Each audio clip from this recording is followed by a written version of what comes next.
इस भिक्षु ने अपनी दोनों बाहों को फैलाया और दोनों बगलों के नीचे एक एक तेज चाकू लटका लिया। फिर 100 पाउंड वजन वाली पानी की 2 बाल्टियां उठाईं। इसके बाद उसे 90 डिग्री की खड़ी ढलान पर चढ़ना था और पानी को ऊपर बने एक गड्ढे में डालना था ताकि वो बहकर नीचे तालाब में जा सके। ये कोई आसान काम नहीं था क्योंकि उसे पूरे समय अपना संतुलन बनाए रखना था और अपनी बाहें फैलाए रखनी थी। अगर उसकी बाहें जरा भी नीचे होती तो दोनों ब्लेड उसे चुभ जाते। शुरू में उसे इस तकनीक में महारत हासिल नहीं थी और वो पानी लेकर किसी तरह लड़खड़ाते हुए ढलान के ऊपर तक पहुंच पाता था। जल्द से जल्द मार्शल आर्ट सीखने के लिए उसने हर दिन पानी की 500 बाल्टियां उठाना शुरू कर दिया। कई महीनों के बाद वो अपने साथी शिष्यों में सबसे आगे निकल गया। अब वो न केवल बिजली की गति से 2 बाल्टियां ले जाता था बल्कि उसके पास अपने साथी भाइयों की मदद करने के लिए भी ऊर्जा बची रहती थी। उसे दूसरों की मदद करते देख गुरु ने तुरंत उसे रोक दिया। ट्रेनिंग के दौरान तुम्हें अपने साथी शिष्यों की मदद कभी नहीं करनी चाहिए क्योंकि इससे वे अपने अभ्यास में कभी कुछ हासिल नहीं कर पाएंगे। यह सुनकर भिक्षु को बहुत बेचैनी हुई। जब गुरु ने उसके प्रदर्शन को मंजूरी दे दी तो उन्होंने उसे परीक्षा के अगले स्तर पर जाने का आदेश दिया। इस चरण में भिक्षु को 2 जलती हुई मोमबत्तियों के बीच खड़ा होना था और उसकी आंखों को मोमबत्ती की लपटों के दाएं बाएं हिलने के साथ घूमना था। लेकिन इस प्रक्रिया के दौरान उसका सिर थोड़ा भी नहीं हिलना चाहिए था। इसका उद्देश्य उसके मानसशान को तेज करना था और उस व्यक्ति को इस पर पूरा भरोसा था। शुरू में उसकी आंखें मोमबत्ती की रोशनी का बमुश्किल पीछा कर पा रही थी। हालांकि जब मठाधीश ने अचानक गति बढ़ा दी तो वह अपना सिर हिलाने से खुद को रोक नहीं पाया और मोमबत्ती से जल गया। मठाधीश ने उसे चेतावनी दी कि उसकी आंखों के साथ उसका सिर बिल्कुल नहीं हिलना चाहिए और उसे फिर से कोशिश करने को कहा। भिक्षु ने हार नहीं मानी और दोबारा कोशिश करने के लिए आगे बढ़ा। इस बार उसकी नजर पैनी हो गई और मठाधीश ने चाहे जितनी भी तेजी दिखाई उसका सिर बिल्कुल स्थिर रहा। यह देखकर गुरु संतुष्ट होकर मुस्कुराए। इसके बाद एक नया इम्तिहान था लेकिन ट्रेनिंग का तरीका सचमुच हैरान करने वाला था। उसे अपना पूरा ध्यान गुरु द्वारा लकड़ी की मुट्ठी पर किए जाने वाले प्रहार की आवाज सुनने पर लगाना था। जब भी मठाधीश लकड़ी की मछली बजाते तो उन्हें बड़ी घंटी पर प्रहार करने के लिए लोहे का हथौड़ा चलाना पड़ता था। जब भिक्षु ने पहली बार यह आदेश सुना तो वह काफी असंतुष्ट था।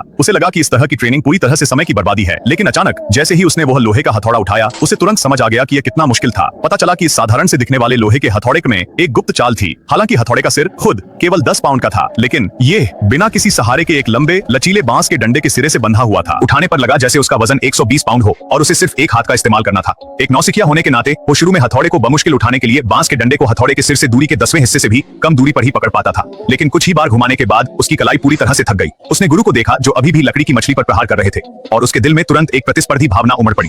उसने बांस के डंडे को पकड़ा और पूरी ताकत से प्रहार करना जारी रखा जब तक कि उसकी कलाई नीली और सूज नहीं गई। कई महीनों बाद वो बांस के डंडे के आखिरी छोर को मजबूती से पकड़ने लगा और मठाधीश की बढ़ती हुई तेज रफ्तार के साथ ताल मिलाते हुए पूरी ताकत से वार करने लगा। इस मोड़ पर भिक्षु ने यह परीक्षा पार कर ली थी। मठाधीश ने न केवल उसे शास्त्र मंडप का निरीक्षक बना दिया बल्कि उसे अंतिम परीक्षा में बैठने की अनुमति भी दे दी। यह परीक्षा गुरु को हराने की थी। भिक्षु ने अपनी लाठी घुमाई और जोरदार हमला किया लेकिन कुछ ही चालों के बाद गुरु ने केवल एक छोटे से चाकू से उसे आसानी से हरा दिया। भले ही वो निराश था पर वो आसानी से हार मानने वालों में से नहीं था। एक दिन जब उसने गलती से एक बांस की छड़ी को 3 टुकड़ों में तोड़ दिया तो अचानक उसके दिमाग में एक विचार आया। उसने बांस के डंडे के तीनों टुकड़ों को आपस में जोड़ दिया जिससे वो एक 3 सेक्शन स्टाफ बन गया। फिर इस नए हथियार को लेकर वो फिर से गुरु को चुनौती देने गया। इस बार उसने एक छोटा सा मौका पाते ही गुरु के हाथ से छोटा चाकू गिरा दिया और मुकाबला जीत लिया।